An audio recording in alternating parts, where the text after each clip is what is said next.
Hello everyone. Previous lecture में हमने discuss किया था 1,1 डाई सब्स्टिट्यूटेड साइक्लोहेक्सेन के बारे में। अभी हम बात करेंगे 1,2 di substituted cyclohexane, 1,3 di substituted cyclohexane and 1,4 di substituted cyclohexane. तो सबसे पहले हम बात करते हैं 1,2 डाई सब्स्टिट्यूटेड साइक्लोहेक्सेन। यहाँ पे हमारे पास तीन पॉसिबिलिटीज़ है, या तो दोनों ग्रुप्स एक्सियल होंगे, या दोनों ग्रुप इक्वेटोरियल होंगे, या फिर एक एक्सियल इक्वेटोरियल और one equatorial and axial, means this is the same thing. So तीन तरह के आइसोमर्स हमारे पास पॉसिबिलिटीज़ होंगी, both axial, both equatorial and one axial one equatorial. तो आप देख सकते हैं कि यहाँ पे जब दोनों ही एक्सियल हैं या दोनों ही इक्वेटोरियल है तो एक ऊपर है और एक नीचे है, means this is trans isomer. And in case of one axial and one equatorial और वन इक्वेटोरियल और वन एक्सियल, ये आपका हो गया सिस आइसोमर। तो यहाँ पे दो तरह के आइसोमर्स हो गए, एक हो गया सिस आइसोमर और एक हो गया आपका ट्रांस आइसोमर। ट्रांस आइसोमर में दो पॉसिबिलिटीज़ हैं, axial axial and equatorial equatorial. Cis और ट्रांस जो हैं वो दोनों एक दूसरे की मिरर इमेजेस नहीं हैं, बल्कि ये एक कन्फिग्रेशनल डाइस्टीरियोमर्स का पेयर है। ओके, नाउ अब हम बात करते हैं आगे।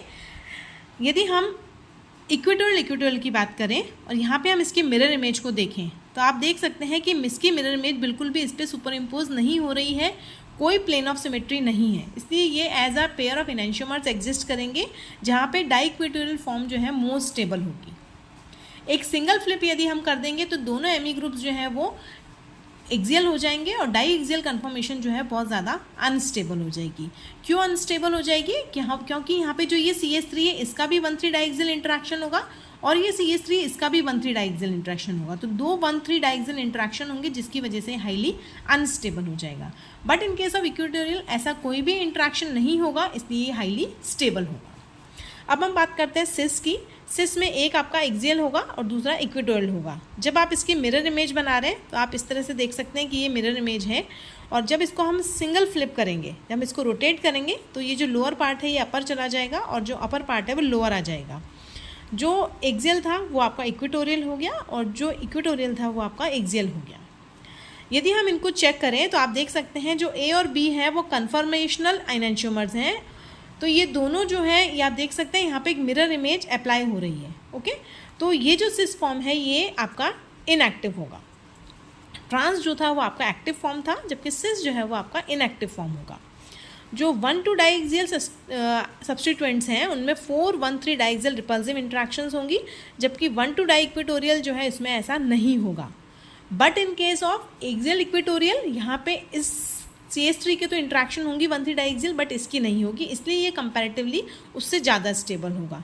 तो यदि हम स्टेबिलिटी की बात करें तो इक्वेटोरियल इक्वेटोरियल सबसे ज़्यादा स्टेबल होंगे, देन इक्वेटोरियल एक्सियल जो है या एक्सियल इक्वेटोरियल ये दोनों इक्वली स्टेबल होंगे, जो इक्वेटोरियल इक्वेटोरियल से लेस स्टेबल होंगे। और यदि हम एक्सियल एक्सियल की बात करें तो ये और भी ज़्यादा अनस्टेबल होंगे, क्योंकि यहाँ पे डाई एक्सियल इंट्रैक्शन जो है बहुत ज़्यादा हो रही हैं। अब आप देख सकते हैं ये मैंने डायग्राम बनाया है, ये इक्वेटोरियल है और आप यहाँ देख सकते हैं जैसे ही मैंने इसको फ्लिप किया तो ये आपका CH3 एक्सियल हो गया और ये CH3 भी एक्सियल है, ये भी इससे इंट्रैक्ट कर रहा है, ये भी इससे इंट्रैक्ट कर रहा है, ये भी इससे इंट्रैक्ट कर रहा है, ये भी, यानी 4,1,3 डाई एक्सियल रिपल्सिव इंट्रैक्शन है, जिसकी वजह से ये लेस स्टेबल है। सिस कन्फर्मर में देखें तो यहाँ पे एक एक्सियल होगा एक इक्वेटोरियल होगा, तो इसकी इंट्रैक्शन होगी इसकी इंट्रैक्शन होगी, और यदि हम इसको फ्लिप कर दें तो भी एक ही से इंट्रैक्शन होगी। तो यहाँ पे ये दोनों इक्वलेंट हैं, दोनों कन्फर्मर्स जो है इनकी एनर्जी इक्वल है, ये इक्वली स्टेबल है। तो ओवरऑल स्टेबिलिटी हमारी ये हो गई।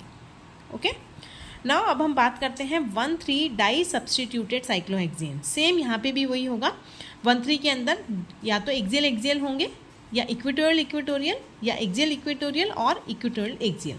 बट यहाँ से स्टोरी थोड़ी चेंज हो जाती है। जब एक्सियल एक्सियल है तो आप देख सकते हैं ये दोनों ही ऊपर हैं, क्योंकि फर्स्ट ऊपर, सेकेंड नीचे, थर्ड ऊपर। तो CH3 दोनों ऊपर है एक्सियल के, जबकि लास्ट वाले में हमने 1,2 में देखा था एक ऊपर था और एक नीचे था, तो ट्रांस बन रहा था। तो यहाँ पे जो एक्सियल है वो आपका सिस बन रहा है। ओके, और इक्वेटोरियल में आप देख सकते हैं ये मोर स्टेबल है, यहाँ पे भी आपका एक ऊपर है और एक ये भी ऊपर है, तो ये सिस बन गया।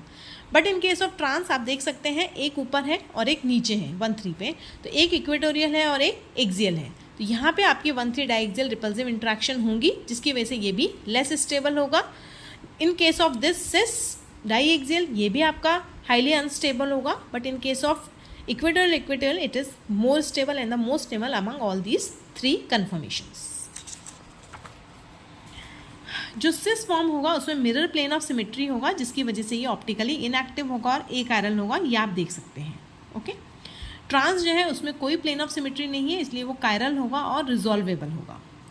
ओवरऑल स्टेबिलिटी देखें हम तो इक्वेटोरियल इक्वेटोरियल सबसे ज़्यादा स्टेबल होगा, एक्सियल इक्वेटोरियल और इक्वेटोरियल एक्सियल बराबर होंगे और एक्सियल एक्सियल दोनों सबसे कम स्टेबल होंगे। तो सबसे ज़्यादा स्टेबल हो गया हमारा ई का मतलब हो गया दोनों ही आपका सिस हो गया और ये आपका सिस, और जो सेंट्रल वाला है ए ई या ई है ये आपका ट्रांस हो जाएगा। Now in case of polar substituent हम बात करें OH और COH, दोनों सब्स्टिट्यूएंट जो है वो एक्सियल पोजीशन ऑक्यूपाई करेंगे इन स्पाइट ऑफ इक्वेटोरियल। क्यों? बिकॉज जो OH सब्स्टिट्यूएंट है यहाँ पे इंट्रामोलिकुलर हाइड्रोजन बॉन्डिंग डोमिनेट करेगी, और इन case of COOH carboxylic substituent के अंदर एनहाइड्राइड फॉर्मेशन ड्राइविंग फोर्स होगा रिंग फॉर्मेशन के लिए। तो आप यहाँ देख सकते हैं ये OH है, दोनों ग्रुप्स हमारे हिसाब से दोनों इक्वेटोरियल होने चाहिए, बट जब इसका एक्सियल इक्वेटोरियल और एक्सियल कन्फर्मेशन बनाया गया और जब इसका एक्सियल कन्फर्मेशन बनाया गया तो यहाँ पे ये आपका देख सकते हैं इंट्रामोलिकुलर हाइड्रोजन बॉन्डिंग हो रही है। इस हाइड्रोजन बॉन्डिंग की वजह से ये हाईली स्टेबल है, जबकि यहाँ पे देख सकते हैं यहाँ पे कोई भी बॉन्डिंग नहीं हो रही है। तो यदि इन तीनों को कंपेयर किया जाए तो सबसे ज़्यादा ये एक्सियल वाला स्टेबल होगा। In case of di carboxylic acids यहाँ भी सेम सिचुएशन है। यहाँ पे आप देख सकते हैं कि इन दोनों में इंट्रैक्शन हो गया है, तो दोनों इंट्रैक्शन होने की वजह से क्या हुआ, ये एनहाइड्राइड फॉर्मेशन हो गया। तो ये इसका ड्राइविंग फोर्स है जिसकी वजह से ये एक्सियल भी हाईली स्टेबल है। नाउ अब हम बात करेंगे 1,4 डाई सब्स्टिट्यूटेड साइक्लोहेक्सेन। यहाँ पे हम देख रहे हैं 1,4 डाई सब्स्टिट्यूटेड साइक्लोहेक्सेन, यहाँ पे भी एक्सियल होगा, इक्वेटोरियल होगा और एक्सियल इक्वेटोरियल या इक्वेटोरियल एक्सियल। यहाँ आप देख सकते हैं मैंने ये CH3 ऊपर, फिर ये हाइड्रोजन 1 2 3 एंड 4, तो मैंने ये आपका एक्सियल बनाया है और ये आपका इक्वेटोरियल है। ओके, तो आप देख सकते हैं दोनों ही ऊपर हैं, तो ये आपका हो गया आपका सिस। सिमिलरली यहाँ आप देख सकते हैं ये भी आपका हो गया सिस, लेकिन यहाँ पे ये इक्वेटोरियल हो गया और ये एक्सियल हो गया है। इन केस ऑफ ट्रांस आप देख सकते हैं एक ऊपर है और एक नीचे है, तो ये आपका ट्रांस हो गया है जैसा कि फर्स्ट वाले में था, और यहाँ पे भी आपका ये ट्रांस हो गया है। स्टेबिलिटी की बात करें तो ई ज़्यादा स्टेबल होगा क्योंकि इसमें 1,3 डाइएक्सियल इंट्रैक्शन बिल्कुल नहीं है, और सबसे ज़्यादा अनस्टेबल आपका ये वाला होगा जिसमें 1,3 डाइएक्सियल इंट्रैक्शन बहुत ज़्यादा है, 1,3 डाइएक्सियल इंट्रैक्शन है। इन केस ऑफ एक्सियल इक्वेटोरियल आप देख सकते हैं यहाँ पे एक से नहीं होगी, दूसरे से होगी, डेट्स वाई ये जो ई है उससे लेस स्टेबल होगा, लेकिन ए से मोर स्टेबल होगा। ये देखिए हमने इसको फ्लिप किया है, तो जो इक्वेटोरियल था वो किस में कन्वर्ट हो गया है आपका, ये जो एक्सियल था ये एक्सियल था और ये आपका इक्वेटोरियल था। इक्वेटोरियल किस में कन्वर्ट हो गया, एक्सियल में, और जो एक्सियल था वो किस में कन्वर्ट हो गया, इक्वेटोरियल में।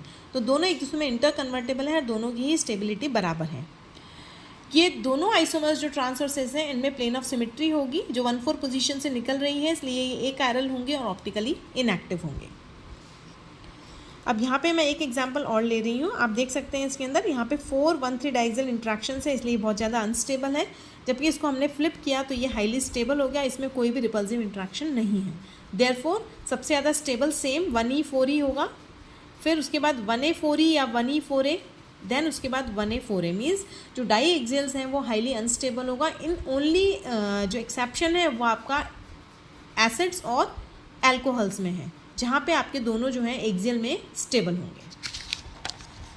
तो ओवरऑल हम समरी की बात करें तो हम देख सकते हैं कि यहाँ पे जो कायरल हैं वो कौन कौन से हैं, एक तो सिस 1,2, एक ट्रांस 1,2 और ट्रांस 1,3, ये आपके कायरल हैं, इनमें कोई प्लेन ऑफ सिमेट्री नहीं है। बाकी जो तीनों आइसोमर्स हैं सिस 1,3 और ट्रांस 1,4 एंड ट्रांस सिस 1,4, वो सारे जो हैं आपके ए कायरल है क्योंकि उनमें प्लेन ऑफ सिमेट्री है। तो this is all about the conformational analysis of a cyclic and cyclic molecules, जिसमें हमने ए साइक्लिक के बारे में पढ़ा, साइक्लिक के बारे में पढ़ा, फिर साइक्लोहेक्सेन में अनसब्स्टिट्यूटेड एंड सब्स्टिट्यूटेड दोनों के बारे में पढ़ा, और सब्स्टिट्यूटेड में 1,1 भी पढ़ा और 1,2 भी पढ़ा, 1,3 भी पढ़ा और 1,4 भी पढ़ा। ये सारा जो टॉपिक है इसका जो PDF है वो मैं आपको डिस्क्रिप्शन बॉक्स में इसका लिंक शेयर करूँगी, तो वहाँ से आप इसके पूरे नोट्स भी ले सकते हैं। Thank you.